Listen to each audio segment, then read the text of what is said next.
JP wondered if the language barrier made it seem worse than it actually was. But he also suspected that his inability to completely grasp Esma's motivations was exactly what she was pissed off about. JP liked to think of himself as easygoing, but she saw him differently.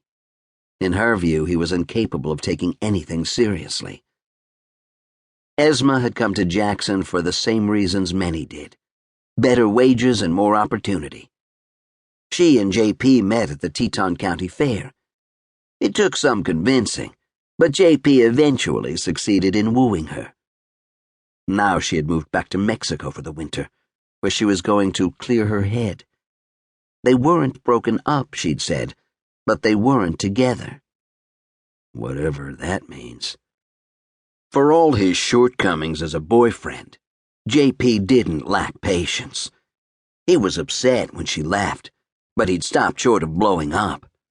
If she wanted time, he'd give it to her. He could wait her out. It was worth it. He smelled the tennis ball and curled his lips in disgust.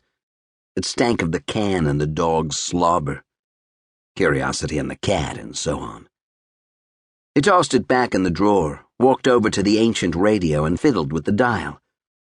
A new station came in clearer than the last one, which was a small improvement in his day. She said you're pretty good with words, but words won't save your life. JP turned up the volume. Somehow the song seemed to be coming straight from Tlaxcala, intended for his ears only. If he cared, why didn't he do anything to show it?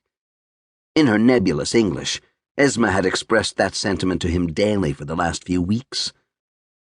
What does she want? I'm not husband material, if that's what she's thinking. Though maybe that's what he was hoping for. The bike shop didn't have any windows. That was one of the problems. JP looked at the blank white walls around him, bearers of the harsh report from the ceiling fixtures.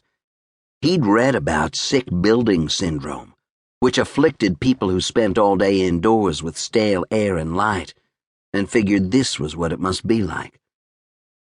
Coyote was curled up in the corner, half awake. His ears perked up and his eyes opened every time JP looked at him. How does he know? JP wondered aloud. The dog closed his eyes again. JP looked away and then glanced back. Up went the ears.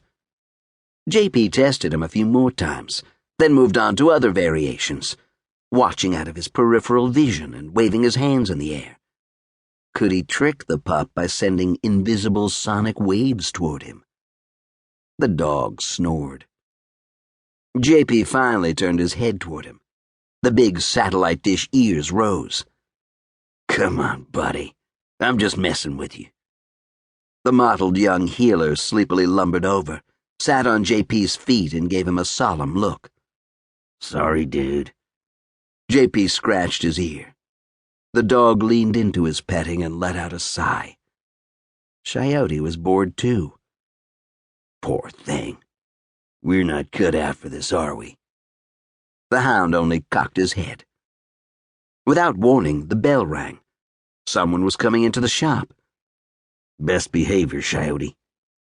The dog rebelled immediately and yipped at the intruders, but settled back into slumber when JP glared at him. When he looked up, JP was surprised at his luck. The women were both tall, one blonde and the other brunette. Probably died, JP thought. Her skin was so pale. They wore dark pantsuits that were perfectly tailored to their bodies.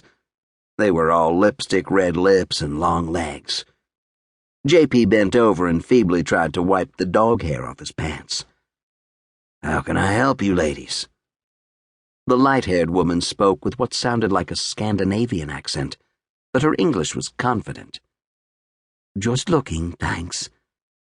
JP couldn't think of anything witty, so he simply nodded, pretending to punch something into the register.